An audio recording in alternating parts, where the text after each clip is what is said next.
Ayat 23 ayat yang ke-10.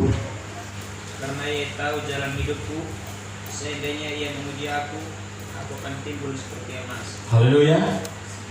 Karena ia tahu jalan hidupku, seandainya ia memuji aku akan timbul seperti emas.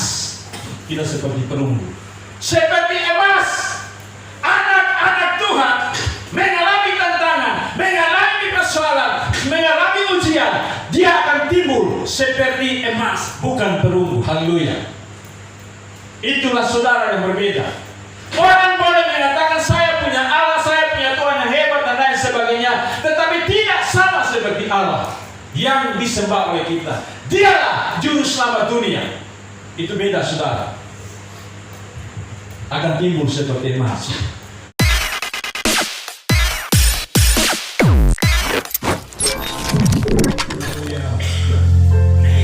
Kita terus ada di hadapan hadirat Tuhan. Kita mau belajar akan kebenaran firman Tuhan. Karena di dalam firman Tuhan itulah kita menemukan rahasia Allah, kekuatan Allah di dalam nama Kristus Yesus Tuhan kita, yang akan menuntun saya dan saudara untuk terus hidup di dalam keteguhan iman di tengah tantangan pencobaan yang sedang melanda seluruh dunia. Haleluya. Kita berdoa. Ya Tuhan Allah kami ada di hadapan hadirat-Mu ya Allah. Kami mau belajar akan kebenaran firman Tuhan. Karena kami percaya di dalam firman Tuhan, kami tahu bahwa disitulah kami menemukan kekuatan Allah. Kami menemukan tentang segala kasih karunia Allah bagi seluruh umat manusia di dalam nama Kristus Yesus Tuhan kami. Untuk itu mari Tuhan kami percaya, curahkan kuasa Roh-Mu yang luar biasa bagi kami, supaya baik hamba yang memberitakan firman Allah, bahkan kami yang mendengar, kami sama-sama diberkati oleh Tuhan. Terima kasih Tuhan. Segala kemuliaan, hormat, keagungan bagi nama-Mu. Ini sebab doa kami Bapa, berfirmanlah kepada kami, karena kami sudah siap mendengarkannya. Di dalam satu nama Yesus Kristus Tuhan kami berdoa, haleluya. Yang percaya sama-sama katakan amin. Kita berikan kemuliaan bagi Tuhan. Shalom. Shalom. Saudara-saudara kekasih Tuhan, kita akan belajar firman Tuhan. Sebenarnya firman Tuhan ini saya mau lanjut pada waktu yang lalu, yang kalau tidak salah tema yang lalu tentang mengapa Yesus Kristus harus diagungkan tinggi. Karena dia adalah Allah, dia adalah pencipta langit dan bumi, dia adalah juru selamat satu-satunya, dia adalah penguasa sorga dan bumi, dan dia adalah gembala yang baik dan seterusnya. Dan ada satu hal yang saya mau sampaikan sebenarnya, bahwa apa akibatnya kalau orang tidak percaya kepada Kristus. Tapi saudara kekasih Tuhan, saya melihat situasi yang sekarang, maka saya mau mengangkat satu bagian firman Tuhan. Ini nanti PR untuk berikut kalau memang saya diberikan kesempatan lagi. Kita buka Alkitab di dalam kitab Daniel. Firman Tuhan ini sudah beberapa kali diangkat. Kita Daniel pasal 6. Kita baca ayat pertama sampai dengan ayat yang ke-12. Kitab Daniel pasal 6 ayat yang pertama sampai dengan ayat yang ke-12.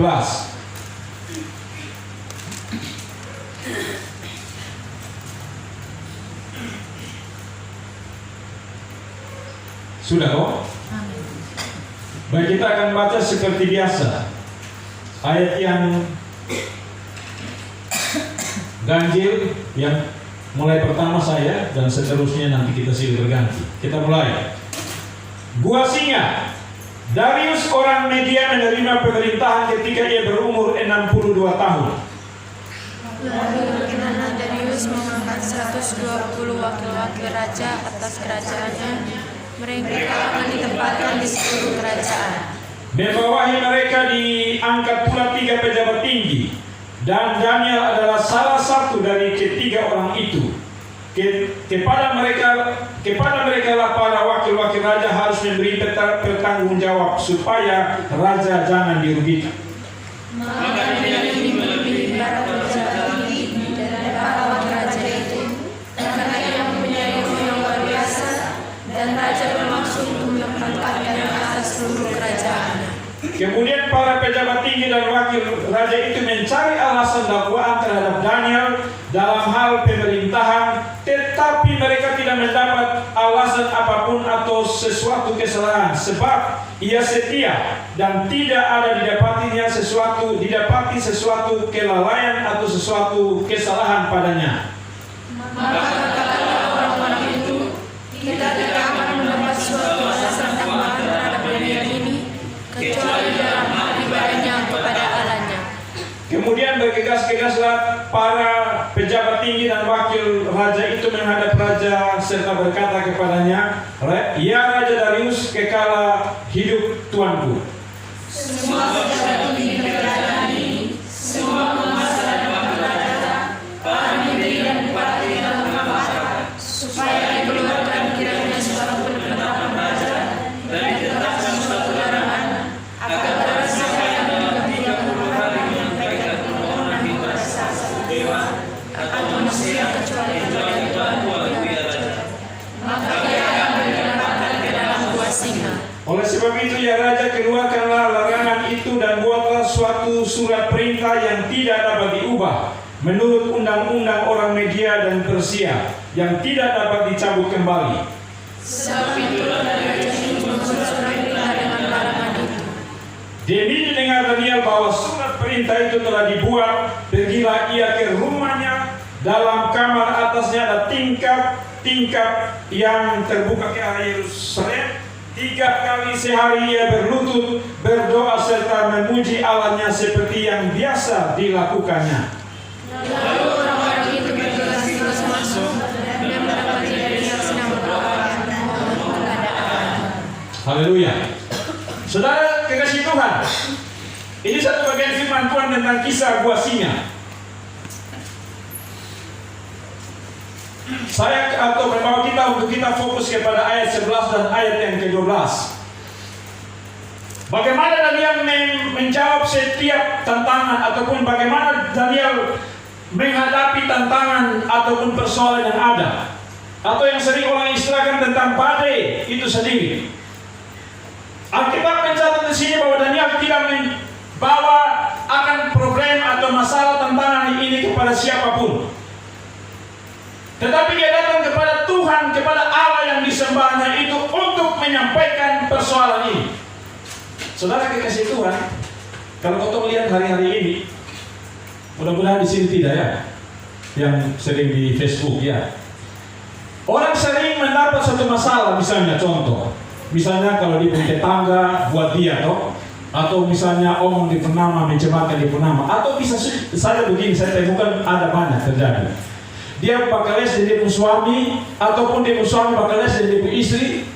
Dia tidak bawa ke kaki Tuhan, tapi dia curhat di Facebook. Itu benar soal itu. Dia angkat di Facebook, saudara, persoalan itu. Ini bukan menjawab ataupun bisa menyelesaikan masalah, tetapi tambah masalah. Karena apa? Lu datang komentar di situ, ada iblis-iblis yang di situ. Dia tambah sunting dan pada akhirnya dia tambah kasih lu satu jawaban yang menggiring. Yang bisa contohnya, kalau persoalan rumah tangga bisa saja rumah tangga itu bisa saja bercerai. Oleh karena apa? Lu cari tempat yang salah. Lu mencurahkan hatinya kepada ataupun suatu hal problemnya kepada tempat yang salah. Daniel bisa saja, kalau bisa misalnya pada zaman sekarang, mungkin bisa saja Daniel itu pakai lewat media sosial. Tetapi dia tahu bahwa jawaban yang pasti yang bisa menyelesaikan hanya Allah pencipta langit dan bumi. Allah yang dia percaya, yang kita sembah, yaitu Kristus Yesus Tuhan. Karena dia tahu bahwa ada di situ jawaban. Saya memberikan tema di sini. Kekuatan doa di saat tantangan. Saudara kekasih Tuhan, yang tadi saya sudah sampaikan di sini, ataupun kita membaca kisah ini. Daniel ini orang yang sangat pintar, orang yang memiliki hikmat kemampuan yang Allah berikan bagi dia. Pembuangan dari Yerusalem, dari bangsa Yahudi ke Babel, itu mereka yang kisah ceritanya ada orang-orang yang sangat luar biasa. Ini orang-orang muda, Sadrak, Mesak, Abednego, bahkan Daniel mencatat Daniel ini, kisah Daniel ini. Mereka orang-orang pilihan, mereka bukan orang-orang sembarangan. Mereka ditempatkan diketahui di Babel itu adalah penyembahan berhala. Mereka tidak percaya yang namanya Allah pencipta langit dan bumi. Ini persoalan, saudara. Ini yang diperhadapkan kepada mereka, tantangan besar bagi Daniel. Kalau saudara, Daniel mau pakai kekuatan secara manusia, dia punya hubungan baik itu dengan Raja Darius. Oleh karena apa? Dia punya kemampuan kepintaran di atas semua. Roh kemampuan yang Tuhan berikan bagi dia itu lebih besar daripada semua. Dari 3 pejabat yang membawahi 120 wakil-wakil raja di daerah itu, dia lebih di atas semua. Maka raja berupaya untuk, raja punya rencana untuk mengangkat dia lebih daripada 3 pejabat. Berarti dia bisa orang kedua. Ini masalah persoalan jabatan, saudara. Yang kemudian di sini Alkitab mencatat, tadi kita baca bahwa ada upaya untuk menggulingkan Daniel, ada upaya untuk menggeser Daniel, ada upaya untuk menjatuhkan Daniel. Dengan cara apa? Mereka mau lihat di penjara kerja. Di dalam pemerintahan mereka mau lihat, mencari kesempatan celah itu untuk menghancurkan dia, melumpuhkan dia. Tetapi Alkitab mencatat bahwa tidak ditemukan kesalahan itu. Oleh karena apa? Allah membentengi dia. Oleh karena apa? Dia hidup dengan segala hal yang luar biasa yang Tuhan berikan. Dia tidak salah gunakan akan kasih karunia Tuhan. Kita lihat, saudara, kasih Tuhan, peristiwa yang lalu yang menghebohkan Indonesia seantero bahkan dunia, kisah orang Kristen saja yang bantai-membantai, yang kita lihat kisah Sambo contohnya, bahkan peristiwa besar. Ini sesuatu hal karena apa? Tidak menjaga kasih karunia Allah di dalam tugas jabatan pemerintah. Ini juga dalam hal orang bilang jabatan kepemimpinan. Salah gunakan bisa terjerumus. Tapi apa yang dilakukan oleh Daniel ini, Alkitab mencatat bahwa tidak temukan. Maka apa yang mereka cari di sini?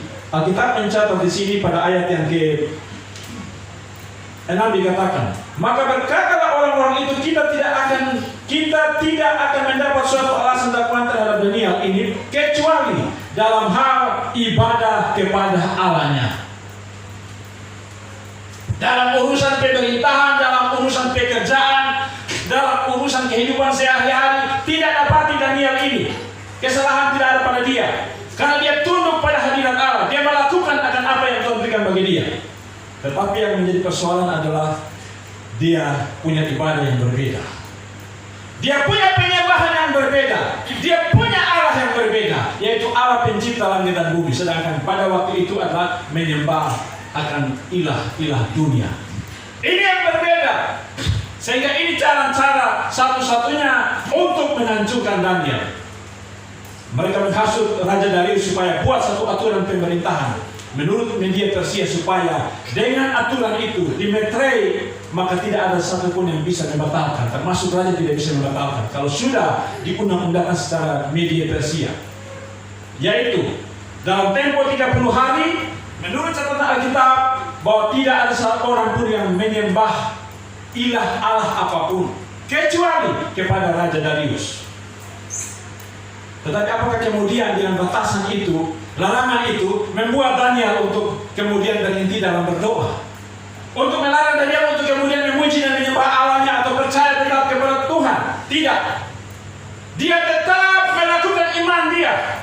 Dia tetap hidup dalam penyembahan dan pujian. Alkitab mencatat di sini bahwa 3 kali sehari ia berlutut dan memuji Allah. Saudara kekasih Tuhan, dalam hal berdoa, saudara, itulah letak kekuatan. Makanya jangan untuk kita berhenti berdoa. Minimal saudara, bangun mesbah pribadi, bangun mesbah keluarga, karena ini penting di tengah krisis ini. Saudara, tolong lihat sendiri. Silakan nanti baca di kitab Wahyu pasal 6 dan seterusnya, perhatikan di situ. Kondisi cuaca ekstrim sekarang, kulit sama seperti saya begini, hitam, bukan hitam, kalau hitam seperti sawo matang, lupi panas tadi. Menurut dokter, memang saya juga rasa begitu. Begini panas mulai karena sengat begini. Lalu satu kulit begini saya masuk kembali beberapa menit dia ganti berubah. Ini kondisi ekstrim saudara. Seluruh dunia mengalami ini. Khusus daerah-daerah yang seperti kita yang cuaca seperti ini. Dan kata saya saudara, sekarang orang-orang pengusaha atau orang-orang pedagang-pedagang sekarang merasa kewalahan. Bagaimana dia cara atau untuk bagaimana ini perubahan pasar ini? Terutama saudara perhatikan sekarang beras loh. Di mana-mana sekarang di seluruh dunia, bahkan di Indonesia, pengumuman besar-besaran beras nilainya sangat tinggi. 1 kilo saudara sekarang cari setengah mati. Lu dapat pun itu beras yang orang bilang tidak kurang bagus. Ini persoalan dunia. Orang berkata bahwa ini satu hal yang tapi orang harus pandang kepada firman Tuhan. Di dalam Wahyu telah menubuatkan itu semua, telah mewahyukan semua. Maka saya bilang tolong baca nanti, baca di Wahyu 6 pasal 6. Saudara, di situ kita menemukan ini satu hal persoalan. Bukan bertambah baik, tetapi bertambah hal yang buruk. Bukan berarti Allah tidak peduli, bukan. Tetapi inilah bagaimana Allah mau supaya dunia tunduk dalam hadiratnya. Dunia takluk di hadapannya, percaya bahwa Dialah Sang Juru Selamat yang telah datang ke dalam dunia. Makanya saya bilang kok, kemarin saya nanti belum memberikan jawaban itu. Kalau saudara anggap remeh dia Allah itu yang datang ke dalam dunia, yaitu Yesus Kristus, menolak dia, menyangkal dia, inilah satu hal yang akan terjadi. Memang bukan berarti begini, kita percaya kepada Yesus, aminkan dia sebagai Juru Selamat, terus kita bagikan jalan tol. Bukan, saudara. Tuhan tidak ajar lagi begitu. Tetapi yang bedanya adalah saya dan saudara pasti dilindungi Tuhan, pasti dijaga Tuhan. Itu yang berbeda. Ini saudara bedanya di sini. Daniel menjawab persoalan ini hanya berlutut di kaki Tuhan. Dia tahu bahwa jawaban yang pasti itu ada di dalam tangan Tuhan. Dia tahu bahwa kekuatan doa itu akan melepaskan dia dari masalah ini. Dia tahu bahwa doa itu akan membawa dia memperoleh kemenangan. Itu dia tahu. Sehingga apa? Dia tunduk dan berdoa. Kemarin saudara, setiap hari Minggu saya dan istri anak-anak buat satu mesbah doa bersama ataupun saat teduh Minggu jam 9, 8, 9. Saya sering tegur anak-anak dan istri. Perhatikan cara berdoamu. Minimal saudara, kalau ada kursi, duduklah di atas kursi dan bangunlah doa dan pujian kepada Allahmu. Hargai dia yang tidak kelihatan, pengagungan bagi dia. Tapi kalau memang saudara punya waktu, ambil bagian berlutut di hadapan Tuhan, menyembah dia. Supaya apa? Dia tahu bahwa dia ditinggikan tinggi.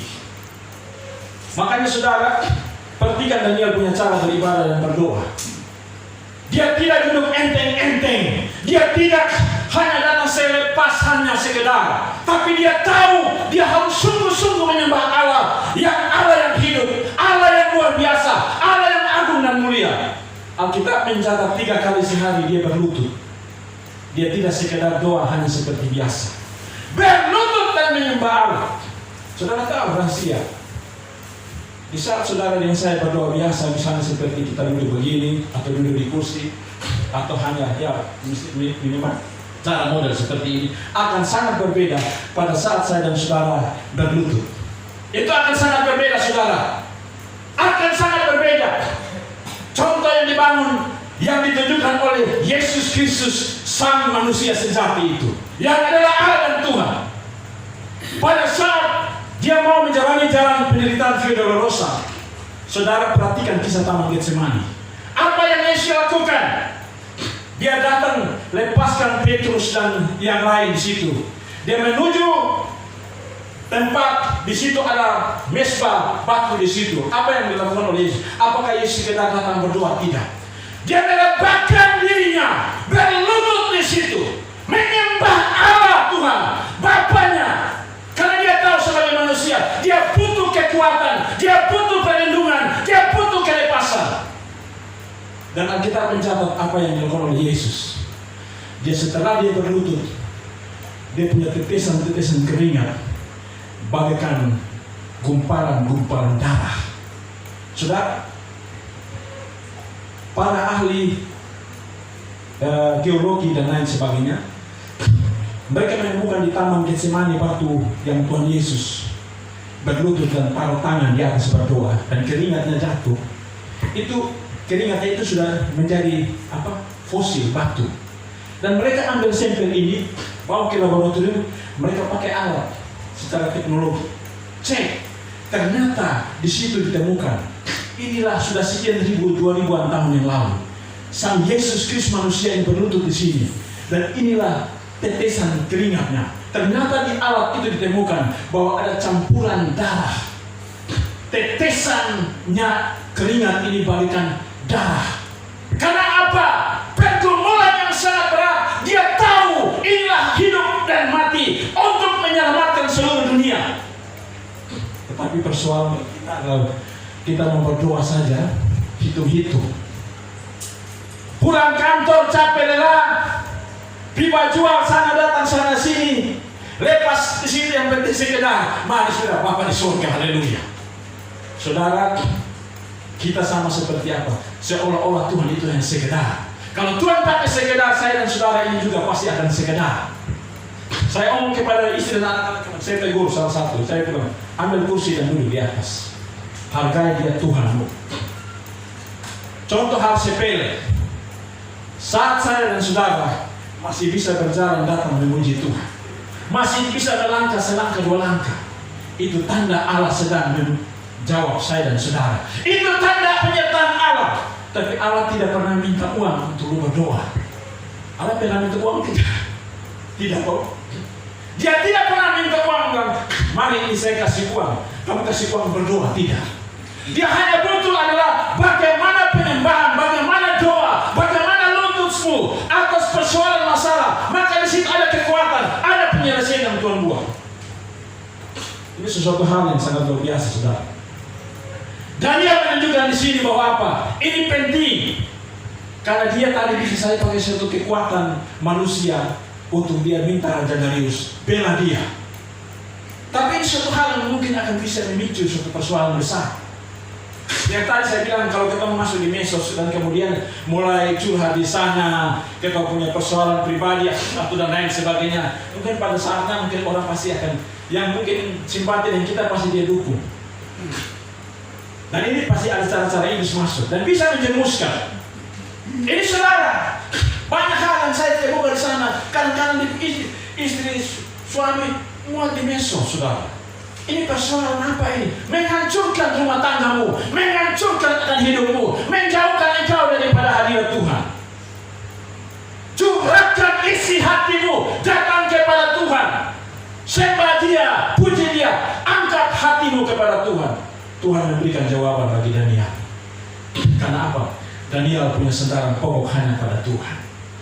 Saudara, orang bilang dia andalkan Tuhan, percaya Yesus. Aku Yesus betul, saudara. Tapi kalau dia tidak rajin berdoa, sama saudara no.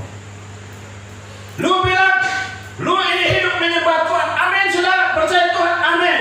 Haleluya, haleluya. Tapi kalau tidak berdoa, itu sama dengan saudara tidak mengandalkan Tuhan. Mulut omong tetapi tidak ada bukti. Minimal doa, saudara. Tanda bukti bahwa saya andalkan Tuhan. Itu doa, saudara. Maka saya hanya berbicara sini doa. Doa itu punya doa itu suatu kekuatan. Ada kekuatan doa yang memberikan kemenangan. Di sini perkara Tuhan akan pasti tercapai. Saudara kasih Tuhan. Mungkin saya juga butuh pergumulan. Saya punya seorang anak laki-laki saya. Kadang-kadang sebagai orang tua kami pikir dia ini orang bilang kalau dia lihat saya kadang-kadang sudah manusia. Si sulung ini dia dari kulit ini mungkin sama dengan saya. Orang pandang kadang-kadang kita lihat dia model juga gini. Tapi ternyata saudara, ternyata tiba-tiba dari pihak sekolah sampaikan bahwa dia mengikuti perlombaan tingkat nasional mewakili NTT pada tanggal 23 nanti di Surabaya untuk bidang multimedia IT, desain grafis, mewakili NTT. Karena ada proses seleksi dan dia penyanyi tertinggi. Saudara, kekasih Tuhan, saya hanya menangis di hadapan hadirat Tuhan. Dan sementara dia dalam masa karantina di persiapan. Ini saudara tanda bahwa apa?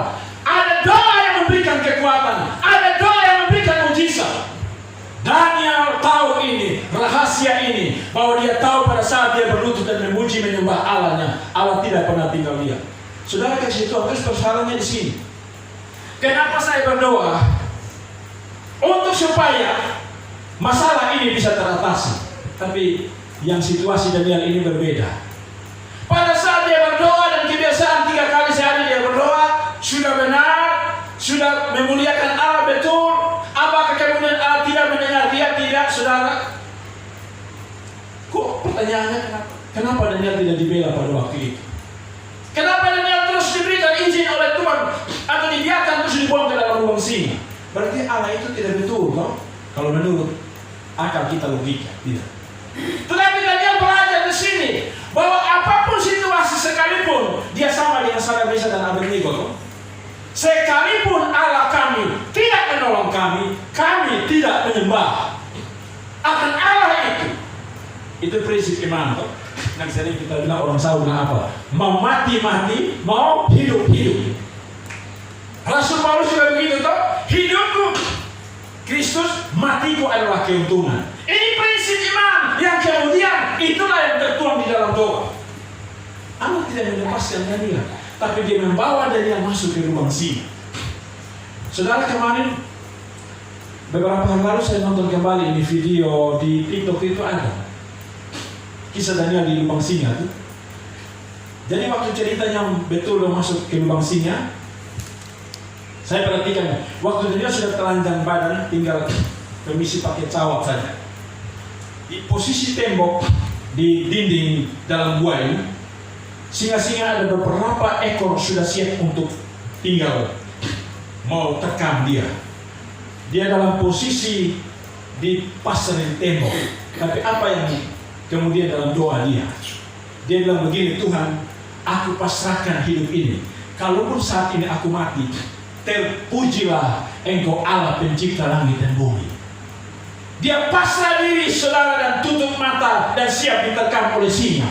Tapi apa yang saudara saya perhatikan di dalam kisah ini, saat itulah pada saat dia pasrah totalitas di hadapan Allah dan dia siap untuk mati, maka di situ pertolongan Tuhan datang. Terjadi perkara mujizat di mana singa-singa itu mulutnya bagaikan ditutup dan mereka hanya duduk dan diam dan pandang kepada Daniel. Itulah cara Allah bekerja. Berarti ada kekuatan doa. Bukan saat ini saya dan saudara berdoa terus mujizat terjadi, bukan, saudara.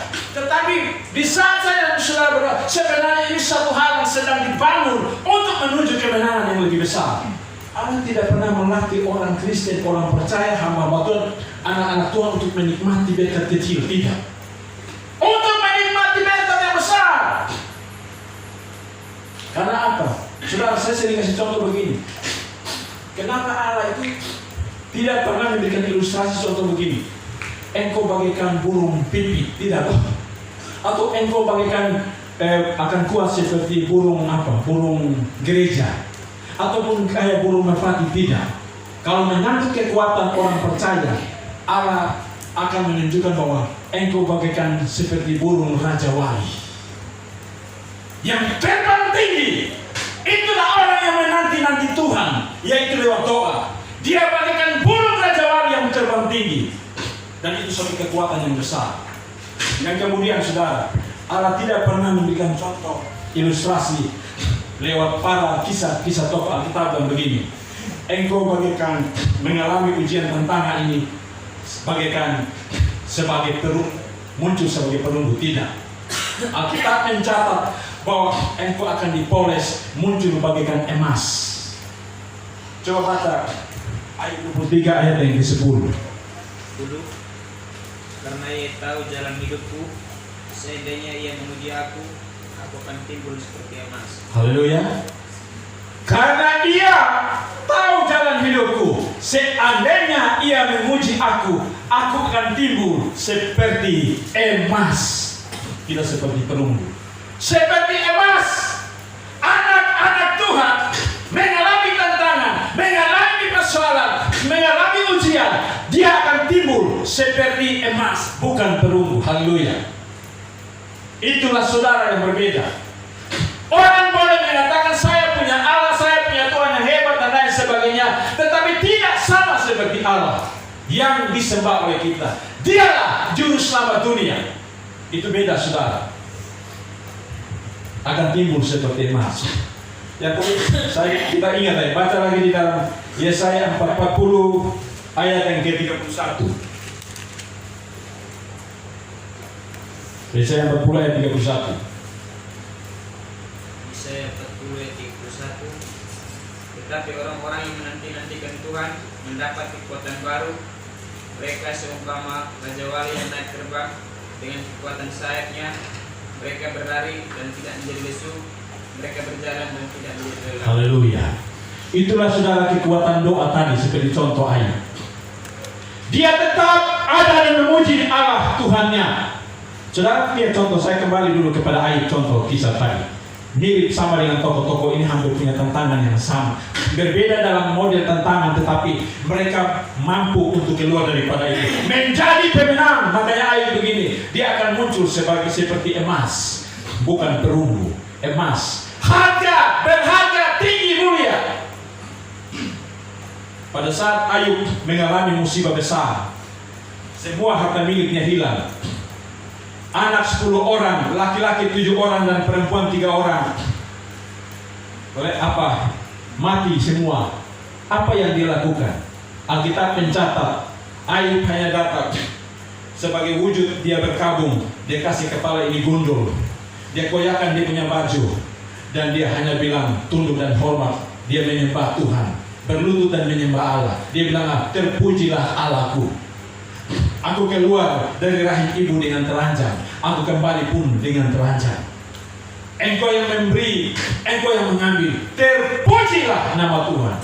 Itulah yang membuat satu kekuatan, sehingga dia yakin bahwa di balik persoalan itu akan muncul seperti emas. Itulah Tuhan yang membentuk setiap pribadi.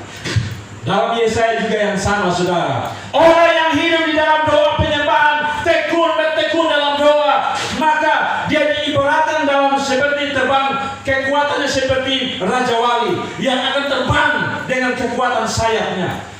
Dan itulah yang dirasakan oleh Daniel. Daniel dapat keluar daripada persoalan ini dan menjadi pemenang karena dia tahu rahasia ini, bahwa berlutut dan berdoa bukan berlutut dan berdoa secara biasa-biasa, tetapi mengambil sikap doa dan penyembahan. Itu akan berbeda, saudara. Makanya saudara jangan sepelekan tentang hal dalam hal berdoa. Ini hal yang sebenarnya kecil, tetapi kebiasaan dalam hal berdoa yang dicontoh oleh Daniel, maka itu satu kebiasaan yang dia lakukan, yang secara sungguh-sungguh dia bisa membentuk penyembahan. Kemarin saya ikuti lagi di satu TikTok, ada satu orang yang dia punya follower, pengikutnya cukup banyak. Dia orang biasa, tapi ada satu tema dia bilang begini, apa? Bahayanya kalau orang Kristen atau orang percaya berlutut dan berdoa. Bahayanya kalau orang percaya, hamba Tuhan, orang Kristen berlutut dan berdoa dan memuji Allahnya, itu bahaya. Saya kadang-kadang bilang, ini orang menakutkan. Ternyata saudara, kisahnya apa? Kalau saya dan saudara berlutut dan menyembah dan berdoa, inilah letak kekuatan. Inilah yang akan memberikan satu bahaya, pertolongan Allah bagimu, bagi saya dan saudara. Itu bahaya nampaknya di situ. Contoh bukti tadi toh, Tuhan Yesus telah membuktikan itu secara manusia sejati sebagai Yesus Kristus. Melakukan itu doa, kalau kita baca di dalam kitab Lukas, merebahkan diri berlutut dan berdoa menyembah. Dan pada saat dia berdoa dan menyembah, maka Alkitab mencatat Allah turun memberikan malaikat, menyuruh malaikat memberikan kekuatan kepada Yesus. Jangan dilihat Yesus itu sebagai Tuhan dulu, itu dia sebagai manusia waktu di Taman Getsemani. Dia menjalankan itu, kenapa? Dia tahu bahwa di balik doa ini ada kekuatan. Allah perintahkan malaikat. Silakan baca kisah Taman Getsemani di kitab Lukas. Allah perintahkan malaikat turun memberikan kekuatan. Di situlah Yesus berjalan dan boleh dapat menyelesaikan tuntas sampai di atas kayu salib. Daniel yang sama, saudara, kita kembali kepada bacaan kita. Daniel yang sama mengalami satu kelepasan pada saat dia berdoa. Dia tahu bahwa pasti Allah memberikan pertolongan, pasti Allah memberikan kelepasan. Contoh tadi kisah itu yang nanti saudara sendiri ikuti baca selanjutnya tentang kisah Daniel ini. Bahwa ketika Daniel masuk ke dalam lubang singa, situlah ternyata dia dilepaskan oleh Allah. Allah punya tujuan besar, saudara. Kembali mengait tentang tadi Ayub dan juga tentang Yesaya tadi yang ibarat burung Raja Wali, dan kemudian tentang kita bagaikan emas muncul seperti emas pengujian. Daniel mengalami ini, saudara. Apa yang kemudian dia peroleh itu? Jabatannya ditinggikan, Allahnya ditinggikan di seluruh dunia pada zaman waktu itu. Daniel, saudara, tidak. Allah memakai dia, membentuk dia secara luar biasa. Karena apa? Dia punya doa, dia punya penyembahan, dia punya hidup mengandalkan Tuhan, maka Tuhan angkat dia. Sekalipun saudara, lewat tantangan dan beban dan persoalan. Jadi saya sering omong begini, kalau orang percaya, anak-anak Tuhan, apalagi hamba Tuhan, kalau dihina, diejek, diolok, jalan terus. Kita belum apa-apa, saudara. Baru orang gosip ini saja kita sekarang sebagai hamba Tuhan sudah terkecoh, ikut-ikut. Padahal ini keliru, saudara. Baca, kita pelajari sejarah, kita belum seperti Petrus dan lain sebagainya untuk disalib. Tidak ada seperti itu. Tapi kita bersyukur bahwa kita masih berada di dalam jalan rel yang orang bilang bagaikan gampang. Saudara, ini kasih Tuhan, kita lihat di sini bahwa Daniel, inilah prinsip iman yang dibangun oleh Daniel. 3 kali sehari dia berlutut dan menyembah Allah. Saudara, coba nanti silakan praktik, atau praktiknya jangan sungguh-sungguh, tidak. Ayo pakai begini, tidak sekedar. Saudara akan merasakan berbeda di saat saudara hanya berdoa di atas kursi, atau saudara berbeda ya dengan situasi seperti ini ya. Kita bisa mengambil bagian, tidak masalah. Tapi kalau saudara misalnya di rumah dalam mengambil bagian dalam suatu tantangan beban yang berat, saudara akan merasakan berbeda pada saat saudara berduduk bersila biasa seperti ini, atau duduk di kursi, atau dengan biasa berbanding terbalik dengan saya dan saudara berlutut dan menyembah. Apalagi dengan tambah pujian, memuji Dia Allah. Itu akan saudara merasakan berbeda hadiratnya, kekuatan itu akan berbeda. Saya omong begini karena saya sudah alami dan saya lakukan. Akan berbeda saudara pada saat saya mempersiapkan diri, pada saat sekedar saya hanya duduk, orang bilang talepo biasa begini, akan berbeda. Tapi kalau saya sudah berlutut dan menyembah Allah, apalagi dengan air mata saya, maka ini yang bahaya. Urapan kuasa otoritas Allah Tuhan berikan yang luar biasa. Makanya kalian jangan anggap remeh tentang hal dalam hal doa dan penyembahan. Kalau saya dan saudara punya masalah persoalan dan tantangan hidup, maka belajar seperti tokoh-tokoh yang tadi, seperti Daniel. Datang tunduk di hadapan hadirat Allah, lakukan ibadah dan penyembahan, berlutut dan menyembah. Pasti Tuhan memberikan jalan keluar. Bukan saat itu tetapi yang akan datang. Tuhan memberikan jalan keluar. Tuhan memberikan solusi. Karena apa? Ada jawaban di dalam doa itu sendiri. Jangan khawatir saudara, curahkanlah seluruh apa yang saya saudara hadapi, tantangan persoalan apapun, datang bawa di kaki Tuhan. Karena itu kunci.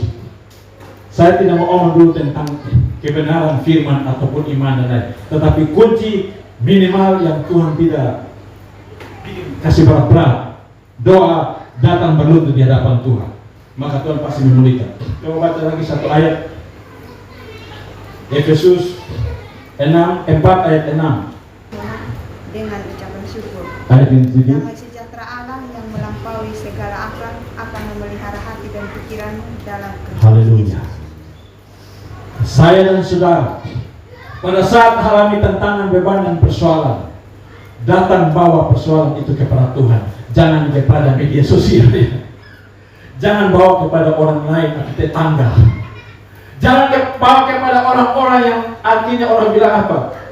Satu majelis bilang apa, mulut ember, rusak. Datang bawa di kaki Tuhan. Datang bawa kepada Dia. Yang Dia berikan padamu adalah damai sejahtera dulu pada saat Dia tidak langsung kasih tunduk. Ini lu penjawab, tidak. Dia kasih lu damai sejahtera, yaitu pekerjaan Roh Kudus dulu. Supaya apa? Lu kuat menjalani tantangan ini. Lu berjalan terus, mengiring Dia terus. Satu ketika lu akan pada titik ini. Inilah Tuhan memberikan jawaban mujizat. Selesai di sini Tuhan akan berikan. Maka di sini diangkat oleh Rasul Paulus. Pengalaman hidupnya membuktikan dia merasa betul adanya. Di saat ada persoalan masalah, dia datang di kaki Tuhan dan dia berdoa, mencurahkan setiap apa yang dia alami, dia bawa ke kaki Tuhan. Disitulah ada kekuatan yang Tuhan berikan bagi dia. Di dalam Yakobus berapa? Yakobus 5 ayat 16b. Doa orang benar kalau dengan yakin didoakan sangat besar kuasanya. Nah ini berarti ada syarat di situ toh. Doa kita sudah berlutut, nanti jawab lagi. Saya sudah berlutut berdoa yang seperti omong bilang, begitu berlutut dan berdoa menyembah. Tetapi saya masih terus mengalami seperti ini. Maka kembali tadi firman Tuhan di Yakobus berapa? 5 ayat 16b. Perhatikan baik-baik di situ. Doa orang benar kalau dengan yakin didoakan sangat besar kuasanya. Orang benar dan yakin. Jangan sampai kita belum hidup benar. Kita belum hidup untuk menyesali hidup ini ataupun pertobatan. Kita paksa Tuhan untuk jawab ini. Tidak akan bisa. Jangan salahkan Tuhan. Perbaiki diri. Ada kebenaran seperti yang tadi Daniel tuh tidak ditemukan satu celah. Maka disitulah ada kebenaran. Dan kedua dia apa? Ada keyakinan di situ. Dia yakin di dalam nama Yesus. Pasti ada jawaban. Baik, kita berdoa. Ya Allah, ya Tuhan kami, saat ini kami ada di hadapan hadirat-Mu ya Allah. Kami tahu yang pasti Tuhan, bahwa kalau Daniel melakukan 3 kali sehari dia berlutut dan memuji dan menyembah Allah di saat ada masalah persoalan, maka dia lebih lagi melakukan itu semua. Dan disitulah di balik doa ada kekuatan, di balik doa ada mujizat, di balik doa ada kelepasan. Kami percaya di dalam nama Tuhan Yesus bahwa tak kala kami mengalami hal yang sama, kami tahu yang pasti, kami datang dan berdoa dan memuji dan menyembah. Kami percaya ada kekuatan, ada jawaban, ada kemenangan yang Tuhan beri. Tuhan dapati saudara-saudaraku, setiap hamba-hamba-Mu yang kalau saat ini punya masalah beban yang mereka tidak bisa terbuka, ataupun mereka saat ini dalam doa secara pribadi, ataupun mungkin berdoa bagi keluarganya, bagi saudara, familia dimanapun berada, maka Tuhan dalam nama Yesus kami percaya bahwa Tuhan mendengar, Tuhan memberikan akan semua itu. Kalau saat ini punya pergumulan Tuhan yang sakit penyakit Tuhan apapun itu Tuhan, dalam nama Yesus, dalam nama Tuhan Yesus, dia boleh mengalami kesembuhan, dia boleh mengalami perkara dan mujizat, dia boleh mengalami kelepasan oleh bilur-bilur Kristus. Dia sembuh dalam nama Yesus. Terima kasih Tuhan. Yang mungkin pada saat ini ada di rumah sakit, yang mungkin pada saat ini mungkin mengalami satu situasi kondisi yang tidak berdaya, terbaring, terpapar di rumah sakit, masalah apapun, stroke apapun, jantung apapun, ataupun penyakit-penyakit yang lain, oleh nama Yesus berkuasa, dia sembuh dalam nama Yesus. Terima kasih Tuhan. Kami percaya bahwa Tuhan tidak pernah berubah, dahulu, sekarang, seterusnya dan selamanya. Haleluya. Terima kasih Bapa dalam nama Yesus. Kami berdoa bagi setiap orang-orang percaya, orang-orang Kristen, rumah tangga Tuhan yang mengalami suatu kondisi situasi tidak ada kenyamanan oleh karena masalah persoalan terjadi. Banyak yang sering membuat hal-hal yang menimbulkan ketimpangan. Ini cara iblis untuk membuat rumah tangga Kristen diambang kehancuran. Untuk itu malam ini kami berdoa, Tuhan berkuasa, Tuhan memulihkan itu semua.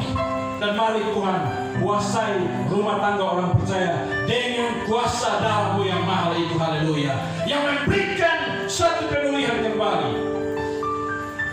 Terima kasih Bapa, kami berdoa. Kami juga Tuhan berdoa bagi kehidupan pemberitaan dan kesaksian pekabaran Injil di seluruh dunia. Di Indonesia dari Sabang sampai Merauke, di daerah NTT, bahkan di Flores ini, bahkan di kabupaten kota ini. Tuhan campur tangan lewat pemberitaan dan kesaksian, lewat pujian dan penyembahan, lewat wadah-wadah persekutuan doa, lewat grup-grup rohani, lewat setiap pelayanan mimbar-mimbar, KKR, dan berbagai macam bentuk model-model pelayanan. Tuhan memberkati, Tuhan campur tangan supaya Injil kebenaran Allah ini terus tersampaikan. Misi amanat agung Tuhan tersampaikan bahwa semua bangsa harus menjadi murid Tuhan, diselamatkan. Terima kasih Tuhan.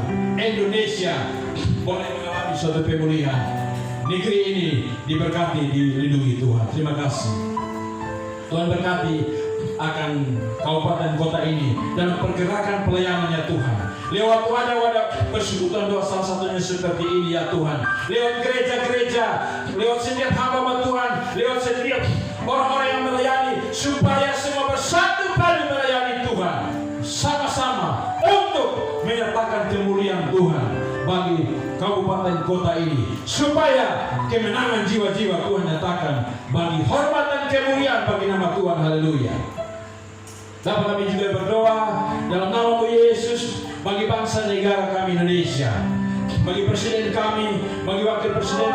Masalah persoalan tantangan orang harus dalam bentuk minimal berdoa, memuji dan menyembah Allah, supaya bangsa ini masuk dalam suatu kehidupan yang diberkati dan luar biasa. Terima kasih Tuhan. Kami tetap berdoa bagi pemilu yang akan datang, untuk memilih pemimpin-pemimpin, baik itu presiden, wakil presiden, baik itu di tingkat provinsi, gubernur, wakil gubernur, bahkan di tingkat kabupaten kota, baik itu bupati, wakil bupati, wali kota, wakil wali kota. Kami tetap taruh pemimpin-pemimpin yang benar-benar takut akan Tuhan, pemimpin-pemimpin yang Tuhan melihat, yang sesuai dengan kehendak Tuhan, bukan cara kehendak ataupun pandangan mata manusia. Terima kasih Bapa dalam nama Yesus. Kami menyerahkan semua pergumulan beban ini ya Allah kami, Tuhan kami. Bagi wadah ini Tuhan yang Tuhan telah khususkan untuk melayani Tuhan, kami tetap berdoa Tuhan bagi semua yang hadir, semua yang ikut bagian dalam pelayanan ini Tuhan, bahkan yang tidak sempat bagian ini, mengambil bagian pada malam seperti ini, Tuhan jangkau, Tuhan jamah, Tuhan memberkati semua yang ada, supaya semua sama-sama kami diberkati. Semangat spirit pelayanan terus kami berkobar-kobar, roh kami terus bernyala-nyala melayani Tuhan. Haleluya. Dan Tuhan semua yang telah memberi diri sebagai pembicara, pengkhotbah, sebagai tim pujian dan penyembahan, yang punya suara yang mungkin biasa-biasa, ada ungkapan Tuhan, yang pemain musik, hamba-hambamu diberkati Tuhan, bahkan semua bagian multimedia dan semua yang lain, pendoa-pendoa syafaat, Tuhan berkati dan Tuhan buat lawatan, jam-jam doa, hari-hari doa, Tuhan berkati, baik Senin, Jumat, Rabu dalam pergumulan, Tuhan memberkati, ada lawatan Tuhan yang besar, sehingga wadah ini menjadi berkat mulai daripada kabupaten kota ini dan seterusnya, sekiranya dalam kehendak Tuhan. Terima kasih Bapa dalam nama Yesus. Kami bersyukur atas segala hal yang Tuhan buat bagi kami. Terima kasih Bapa atas semua lawatan-Mu yang Tuhan buat bagi kami. Apa yang sedang dinaikkan, apa yang sedang didoakan oleh saudara di tempat ini atau dimanapun Tuhan, atas beban persoalan, apapun itu, sakit, penyakit, persoalan hidup, apapun kelemahan, kami percaya ada kekuatan doa yang memberikan pemulihan. Ada jawaban di sana, karena Kristus Tuhanlah itu jawaban yang pasti. Haleluya. Terima kasih Tuhan. Terpuji nama-Mu Bapa, Tuhan dan Roh Kudus. Engkau Allah Tuhan yang hebat, agung dan mulia dan luar biasa. Ini sebaik doa kami Bapa, di dalam satu nama Yesus Kristus Tuhan kami berdoa. Haleluya. Yang percaya sama-sama katakan amin. Kita berikan kemuliaan bagi Tuhan.